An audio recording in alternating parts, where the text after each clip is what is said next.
काकू, आज काकडी स्पेशल काय? अगं आज तवशाची भाकरी बनवणार आहे. तवसं म्हणजे?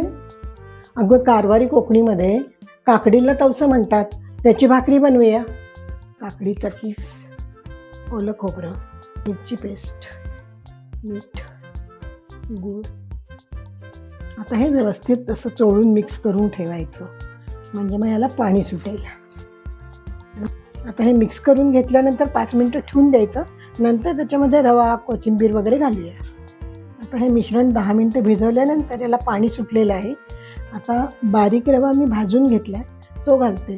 तुम्ही बारीकच्या ऐवजी मोठा रवाही घेऊ शकता, न भाजताही घेऊ शकता, असं काही नाही, पण मी भाजून घेतलेला आहे. कोथिंबीरही घालूया आणि मळून घेऊया सगळं.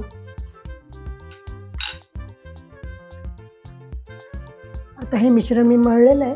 अर्धा तास भिजवून ठेवायचं याला. अर्धा तास ठेवल्यानंतर थोडासा रवा याच्यामध्ये फुगतो. आता याला आपल्याला थापायचं आहे. खरं म्हणजे याला तवशाची भाकरी म्हणतात, पण आपण थापून करतो.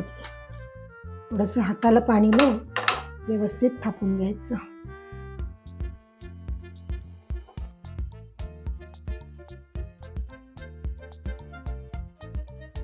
अशा या तवशाच्या भाकरी तव्यावर थापून घेतल्यात.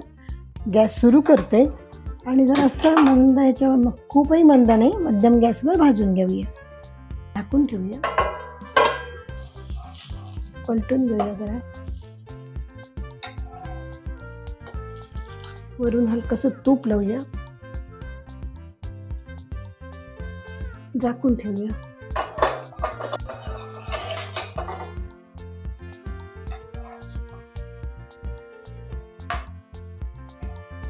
दुसऱ्या बाजूनी थोडंसं तूप लावून घेऊ. दोन्ही बाजूनी भाजलेलं आहे. प्लेटमध्ये काढते. कारवारी कोकणी पद्धतीची ही तवशाची भाकरी तयार आहे. तुम्ही नक्की करून बघा आणि कशी झाली हे मला सांगायला विसरू नका. सबस्क्राईब करा, फॉलो करा. घरचं खाणं ह्याची आरोग्याचं लेणं.